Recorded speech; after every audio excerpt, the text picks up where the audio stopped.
Peace and welcome everyone to What's Up Roadie? How you doing? I am Noelle Jordan, creator and executive producer for What's Up Roadie. In my career, I am a live and entertainment and touring lighting designer and stage manager.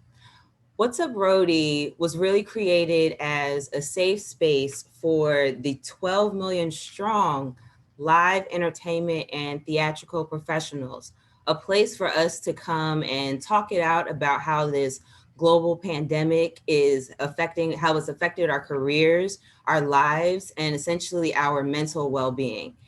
If we're missing the production life or if we're looking for new careers, that's what this space is for us to talk this out. Today, we are joined by an amazing panel and mental health advocate. I encourage everyone to engage in the conversation in the live interactive chat.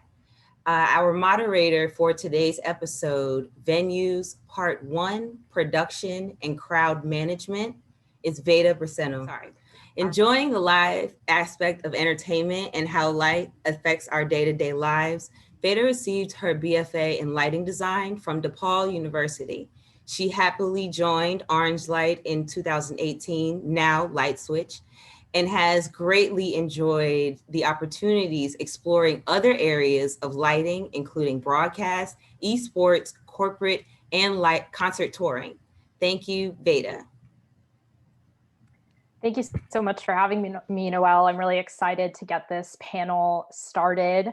And just happy Red Alert Day also to everyone. If you have the opportunity and the time today, please go to wemakeevents.org, go to the bottom, fill out the letter form, and let's talk to Congress. Let's talk to our government leaders and officials and let them know that our $1 trillion industry is really suffering. So many of us are out of jobs and we need support. You know, we were the first industry affected. We'll be the last to come back. And, you know, we just want to make events for everyone else to enjoy. That is our joy. So please, wemakeevents.org today. And if you see a building that's lit up red, it's for this cause. So just so you know, we're around, we exist, and we're here and we're not going to go anywhere. So we have some really great panelists today. I'm super excited. First off, we have TaJuana, Crowd Management Supervisor at the Anthem in Washington, D.C. She is a retired D.C. Metro Department officer and later formed her own security company, Athena Universal Protection Services. She serves the D.C. area and has become well known in the private security arena. And currently, TaJuana serves as the Director of Security at the Anthem in D.C. Next up, we have Jess Hughes, the production manager at the Fillmore Silver Springs in Silver Spring, Maryland. And Jess is a Baltimore-based venue festival production manager. Her 13 years in the industry has included management positions at Rams Head Live, Pier 6 Pavilion, Baltimore Soundstage, and the Fillmore Silver Spring, as well as a variety of local, regional, and international festivals. So welcome, Jess. Hey. And then we have Mike Watson, the production supervisor at the Fillmore Silver Spring, also in Silver Spring, Maryland. And with over 25 years of production experience, Mike has held nearly every production position in the industry: lead technician, technical director, production management at the Performing Arts Center on the Rockville campus of Montgomery College. Mike has been a lighting director, designer, stage manager, technical supervisor at the Fillmore Spring, Maryland since 2011. And all of Mike's contributions to entertainment industry wouldn't be possible without the love and support of his wife of 20 years and the best industry professionals, their five children. Next best. Good to see we're turning them out. And then lastly, but definitely not least, we have James Woodert, our mental health advocate. He's a managing partner and musician Future Bond DC LLC. So welcome everybody. It's so good to have you all here. Cool. So yeah, I guess we'll just jump into it. Part one, production and crowd management and security. I think we don't realize how much goes in on a day-to-day basis of a production, right? It's kind of just like fill it in, but you don't have to think about egress, which is like how people walk and where they're walking and the safety of that.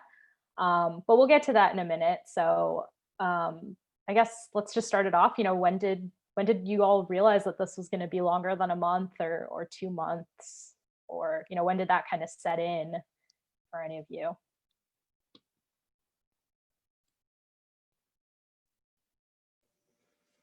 Well, I was actually in Seattle, Washington, when the first announcement was made. Actually, the CDC actually came to our hotel, and we were doing a venue interaction grouping, and we were, all discussing how the future of the venues were going, not even knowing that this was actually taking place. And the CDC came to the hotel, and it was kind of just like, wait, what?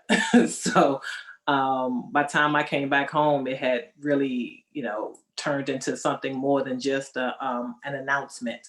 So at that point, being former law enforcement, just watching the news and hearing the conversation, I kind of knew that this wasn't going to just be a go home and come back kind of thing. I didn't think it would be this long, however, but I did think it would be, 6 to 8 weeks at the most. I had no idea that it would eat up the rest of 2020, but here we are.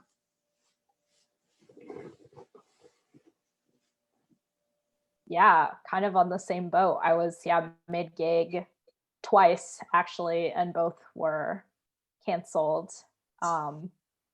which really sucked, but here we are.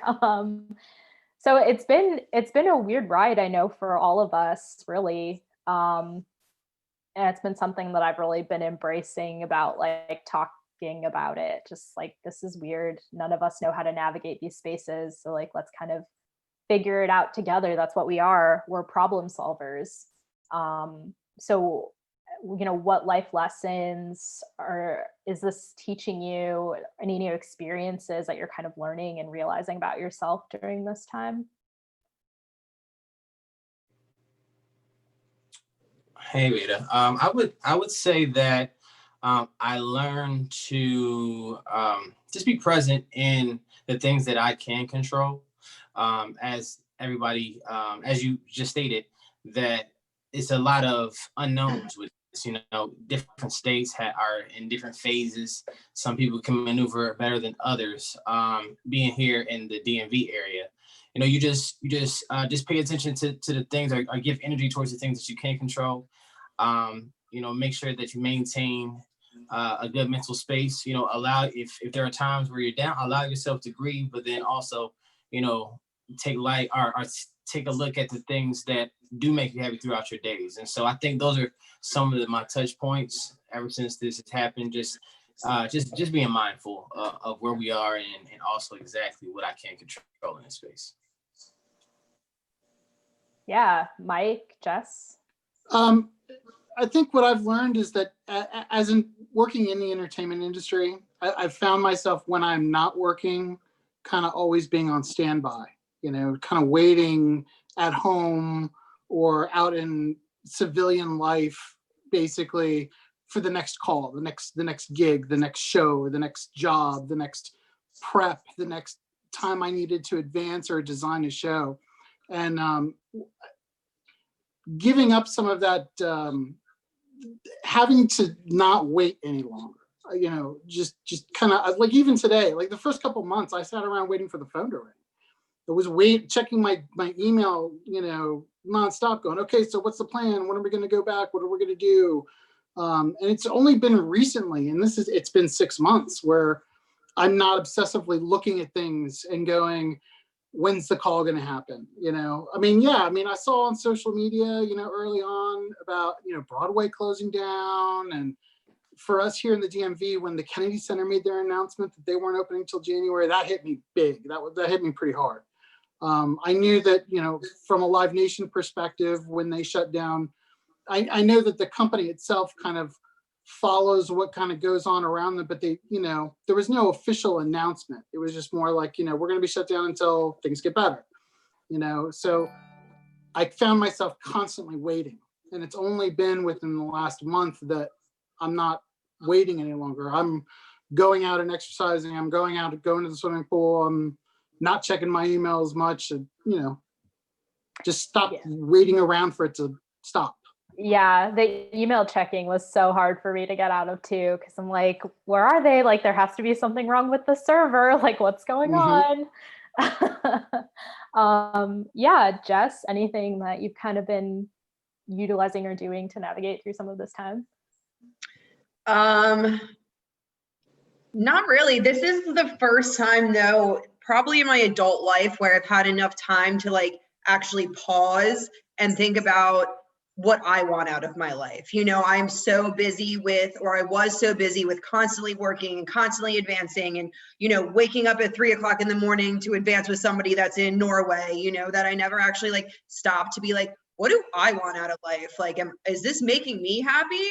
So, Yeah. you know, I've definitely taken this time as like a pause, you know, and done like a lot of like self-discovery and trying to figure out like who I am outside of being a production manager, you know, and like what makes me tick and happy when I'm not at work.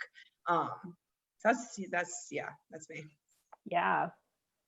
That's a great point too. It's just like facing who you are in a lot of ways, right? Because I feel like we're able, like, part of the beauty of what we're doing is like we kind of just can throw ourselves into whatever, right? And you don't always have to confront certain things.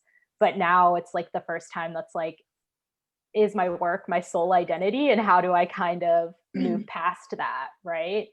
That's crazy. And not having work be the center of your universe. I mean, this whole career, this whole industry, it gets a hold of you, and you are the industry.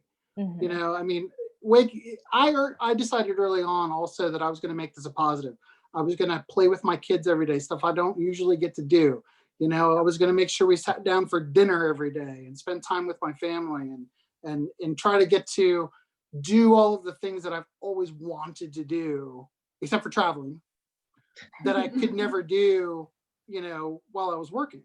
So there, you know, I just think that being positive about what we can do in this industry, meaning taking this time to, you know, make all those dreams come true, you know, helps out a lot as well. Yeah, and I think that's a great point too, is like finding the work-life balance, right? Which everyone struggles with 100%. And so now what does that look like post-COVID? Like, now, do we actually have really healthy boundaries for one another and for ourselves? Like, I think that's huge, right? So like, I guess it's kind of a question, like, what do you think reopening a venue looks like? But what do you also think reopening a venue looks like to you in your mental state and like in your boundaries now? Great question. I mean, I think from crowd management perspective, I foresee a lot of changes. Ingress, egress, just, you know, before we were just looking for, you know, over drinking, or the only social interaction we were worried about was whether or not the guy or the girl was dancing too close, and if they felt, you know, sexually harassed by, you know, whatever. That was the only social interaction problems that we were really looking for back then. But now the social interaction could just literally be standing too close, or standing without a mask, or whatever the reopening process will look like. So I do think that it's going to be a bit drastic for us to try to balance the new world and the old world together without feeling the constraints of letting people enjoy themselves.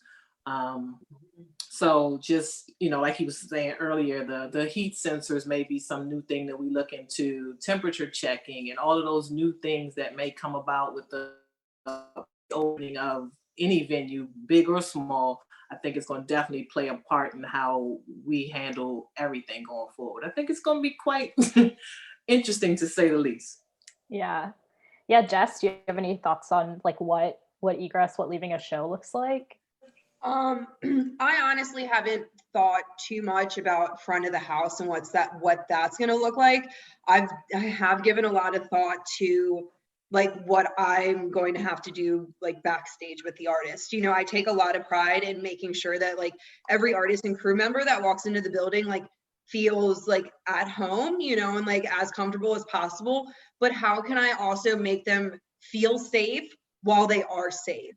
You know, so I've been like trying to rethink like what do we do with like writer shops? Do we even let artists eat in the building? Do we take everything to the bus? Are we going to be temperature checking the artist and the crew as well? Like, am I going to be like mandatory wearing mask on deck while you're loading stuff in 100-degree heat? You know, like I just want everybody that comes into the building, whether it's patrons or my crew or the touring crew or the artists, like I just want everybody to be safe. You know, I want to go back to work, but I don't want anybody to get sick while we go back to work. Yeah. And you brought up a good point earlier too, when you were talking about advancing, you know, what does working with a house crew look like now, right? And with tours coming through, you know, and I think you kind of touched on it too, maybe interactions and utilization and the way that they work together is kind of limited, right? Is it, you know, the touring crew drops it off at the dock and then the house crew kind of puts it all together? Like, what does that really look like? I don't know, has anyone given it any thought? I've thought about it quite a bit, actually, because one of the things I think is going to happen is that the industry is going to slow down. I think, you know, usually the beginning of a day on a show day is pretty high impact, you know, a lot of labor, very quick, everybody's running around. And I think the moment that we go back, it's going to go at a snail's pace. And from the advancing perspective, we're going to have to take our time and see what that looks like, because I don't think anybody has an answer. You know, CDC says that you know, it's not necessarily contact transmission. So, you know, I'm not anticipating getting COVID from touching a piece of truss or moving a road case. But I do think that once we get equipment into the room, it's going to slow down significantly, because you're not going to be able to work in groups of 4 or 6 or 8 in putting together, you know, a rig, or even departmentally. You know, oftentimes during a load-in, you've got multiple departments working in a 20-foot by 40-foot space. And it's just not going to be possible anymore with social distancing. Mm-hmm. You know, the other thing too is masks. Everyone, when the whole, I was watching some stuff people were talking about with SARS and stuff in the Orient, and about how, you know, after the whole SARS outbreak a couple of years ago, the Asian countries basically adopted face masks permanently. You know, everybody's wearing a face mask now in Asian countries. And I just see that happening here. I don't think face masks are going to go away. So we're all going to have to learn how to breathe and take our time and not rush, so that we don't, you know, get out of breath or any of that, you know, kind of other stuff. But I think that it's going to take a while for us to learn how to, you know, inherently when we work backstage, it's all about teamwork. It's all about camaraderie. It's all about getting the goal is to get the show up, done, and on time, you know. And I don't think anybody can, it's just going to slow down so much. I don't think anybody's going to be able to see what that looks like until we've done it for a while, because you're not going to be able to throw labor at a problem. You're not going to be able to throw labor at, you know, a semi and say, go make it happen. You know, it's going to have to be dedicated a few people, and everybody's going to have to stay far away from each other. I think in a way that's kind of good, because if you look back to the way things were before, where it was throw the show together, get everybody in real quick, and then break it all down and go to the next city. I think the fact that we do have to slow down now gives us the time to pace everything out to where we don't have to worry about, you know, things falling through the cracks anymore, or things getting left out, or even something for my industry, just people trying to sneak in while those things are happening.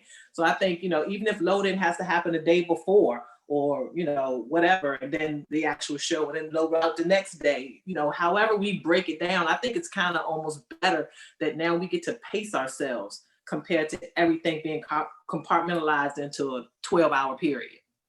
I think that the whole COVID situation, because we are at such a historical shutdown for our industry in particular, like there's nothing, there's no events, there are no weddings, there are no shows, there are no conventions, there's nothing.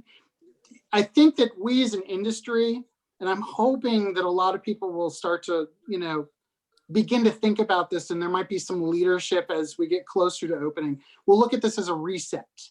You know, this is a chance for us to, you know, as an industry, make our family lives a little bit better, slow down and be safer on the job site. You know, maybe even, you know, figure out a way to, you know, compensate people better so that they can take less calls. One of the things I see happening is, you know, depending on if there's another flare up and we go back to the industry, we may have to get tested every time we go into a venue, you know, and you may have to have an A, B, and C crew. What A does, you know, work on Monday, and then they have to get tested, and they're not allowed back in the venue until Thursday, you know? So I just think that with the pace and things slowing down a bunch, and with this time, maybe we can take it as an industry a minute to reconsider where we're at and what we're doing. Yeah. Do you see, like, I mean, I think we're kind of nearing the end of summer. I mean, we are.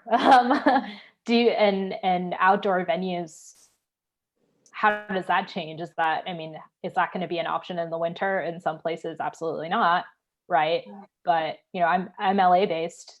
That can happen. You know, it's not terribly cold. Sorry, I'm from Chicago, so it's not terribly cold, LA. A lot of outdoor venues are getting creative and developing these ways to maintain social distancing within the audience too. Do you think that any of these methods are actually sustainable? Absolutely not. I think they scratch an itch.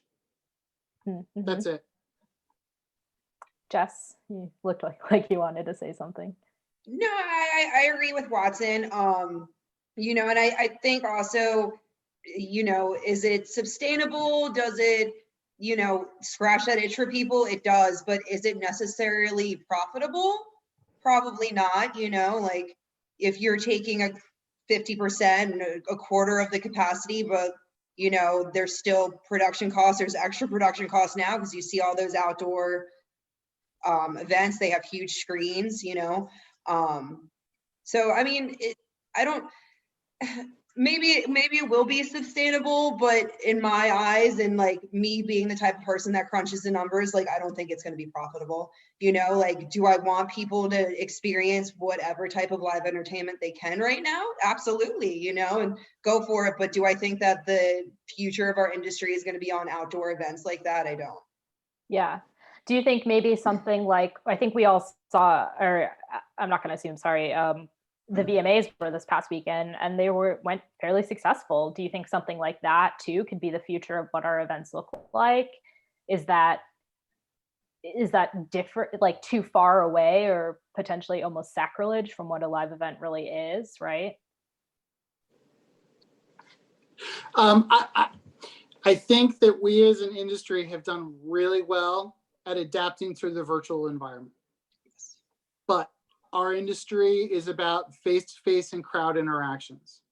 And that's not going to change. It's been like that since 2,000 years ago when the Greeks were doing gladiator things and theater and the Pantheon, you know, all of that other stuff. It's all been about, you know, the human interaction, being in a setting with a group of people and collectively having an experience. And I don't think you can get that through a screen. I mean, yeah. I know personally, like, I've never been big on screens before, especially, I mean, I have 5 kids and we try really hard to limit how much screen time that they get. And watching what these screens have done to me and to my kids, and I just think as an industry, we've adapted, but there's no way that that's going to become the norm. You know, some people have made a lot of money being able to, or even not even making a lot of money, but just virtually stay employed by doing virtual events. Mm-hmm. But I think we as humans want to be together. And I think that that's the only way that that's going to really happen and scratch that itch. Yeah. Do you think, TaJuana, that there could be like a virtual meet and greet type thing, you know, or what does a meet and greet post-COVID look like? Do you think artists are going to feel safe? I think some of the artists had already started to get in that kind of, you know, arena anyway, because some of the meet and greets were, you know, you got a signed picture, you took a you took a picture in front of a step and repeat, and you got a trinket, a gift bag, and you went on about your business. That was some of the meet and greets that we were seeing actually literally right before this happened. So I think some of the artists were already getting to the point where they weren't really fond of meet and greets, or they would do just the pre-show sound check, where you would come in, they would be on stage, you get to hear a couple of music, a couple of songs that they were performing, and then they would just go back out and do early merch shopping. So this is some of the things that we were doing at the Anthem. So, I think some of that has already started to kind of turn that corner to where the meet and greets were still a big factor, but there was a lot of less human interaction at the meet and greets that we were seeing. Yeah.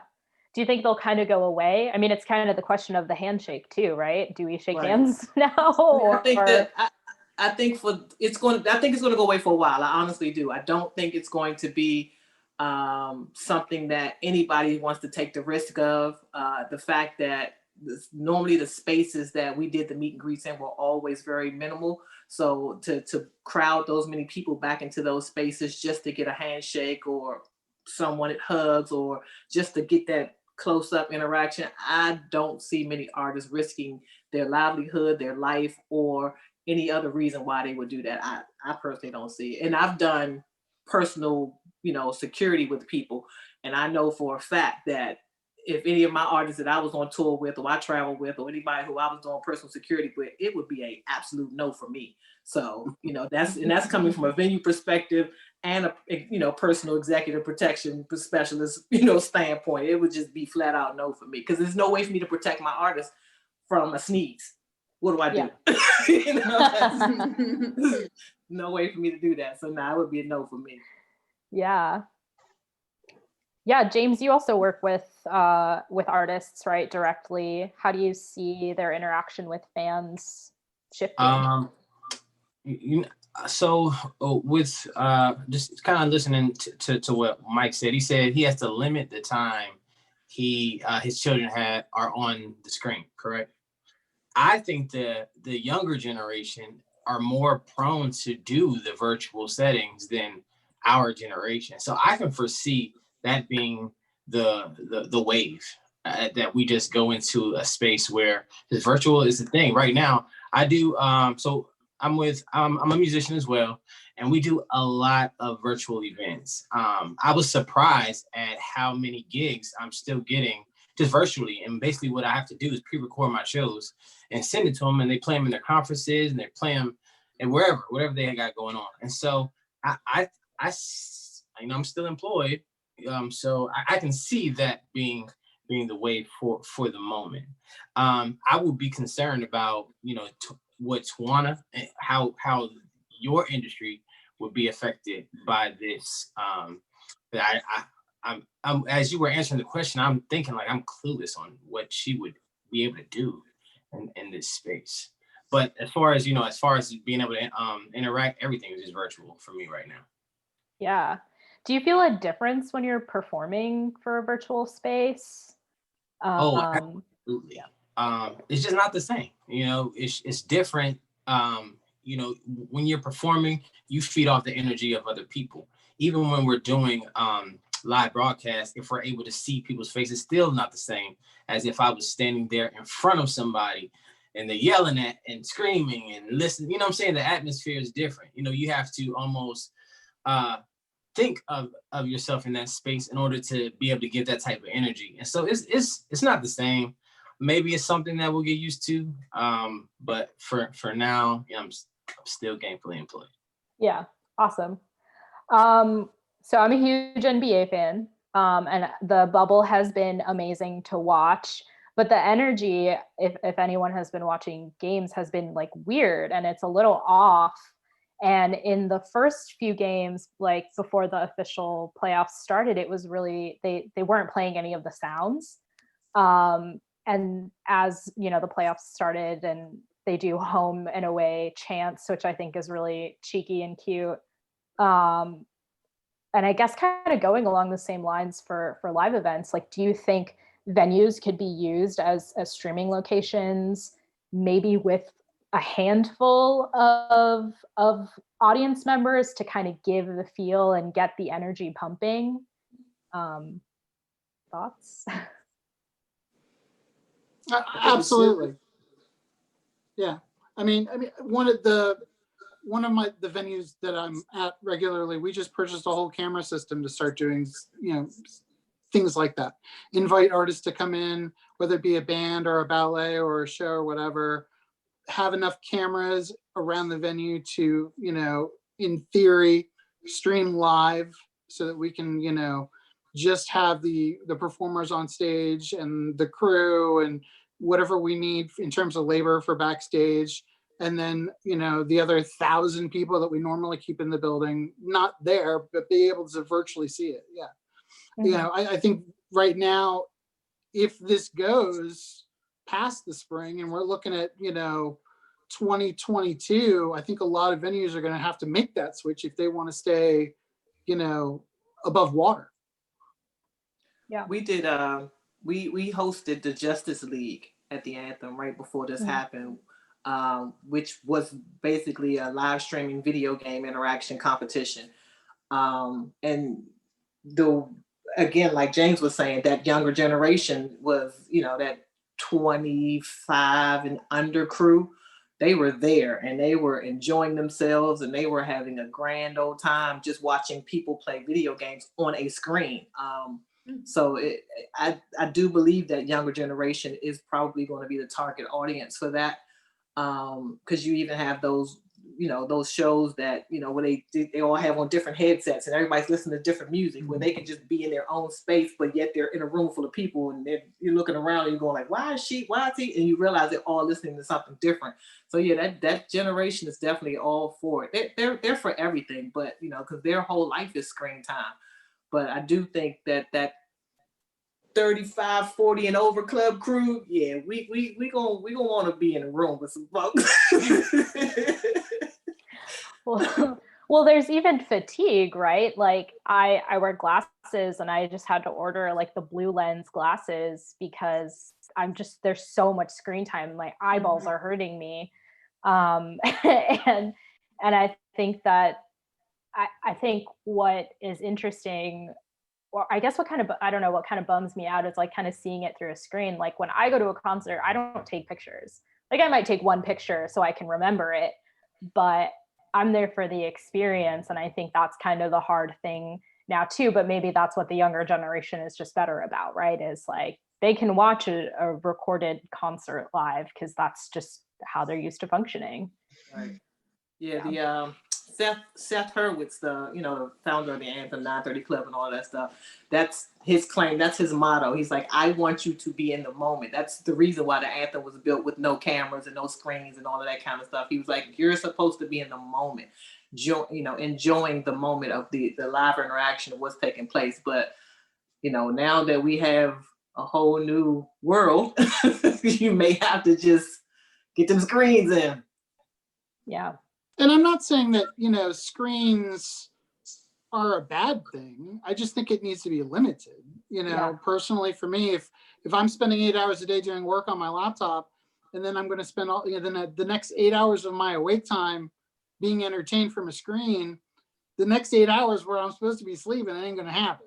I mean, and I know that my kids have a real difficulty with that as well. Virtual performances, I think, are a great thing to keep people entertained who are staying in their houses. But as we start venturing out more and more, I think as an industry, virtual entertainment, especially with live entertainment, is really the only way to really get not really the only way, but I think it's a good way for the industry to get, back on its feet. Not every artist is going to want to tour right away, but them being able to go to, a studio and put a show out there, they get a little bit of money and capital into their pockets. Wherever they're going, those people are working, and their fans are, getting the entertainment that they desire from their particular artists. I just really hope that this isn't something that lasts, another year. Everything that I keep reading right now is saying possibly spring and we can start coming back slowly, but if there's another wave and we get pushed back further, a lot of these especially a lot of independent venues that are closing, without virtual events and artists doing anything, they're going to lose fans. They're going to lose, revenue. They're not going to have that, you know, honeypot to start their tours with or finance their next album.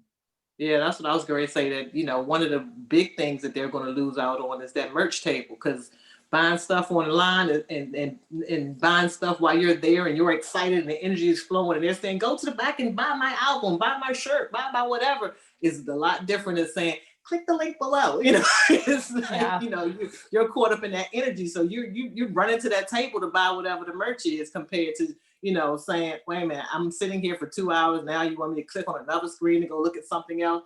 No, it's not the same. That stream of revenue will definitely get hit. Yeah.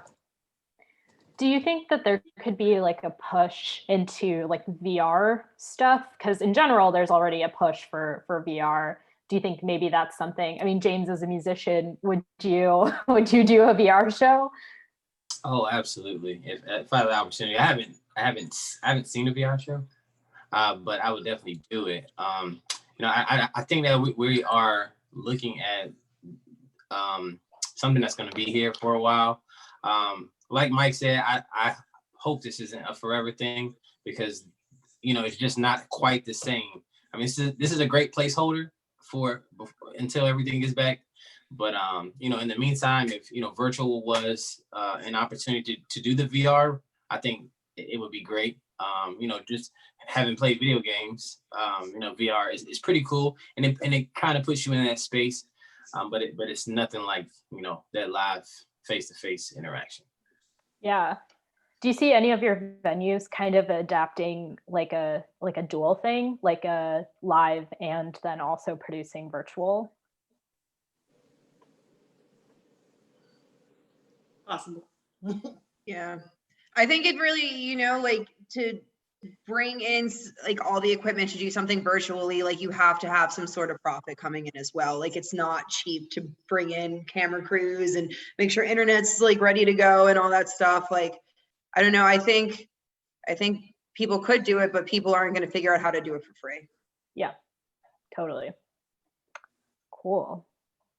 And I think the virtual experience, like you were talking about earlier, you know, virtual reality or whatever, I think we're just starting that. I mean, I don't remember who it was. Was it Chance or Lil Wayne or whoever did the one that was on Fortnite? You know, I watched some of the footage of that. Travis Scott. I thought it was great. I mean, the footage of what they were able to do, and the kids thought it was awesome. I mean, I've got 2 teenagers or rising teenagers who I'm watching what they listen to and who they find popular and in pop culture these days. And they ate it up, you know, having an artist that they listen to while they, you know, pop around the community in their virtual community. You know, I think it's going to happen. I just don't think it's going to happen right now. Yeah, totally.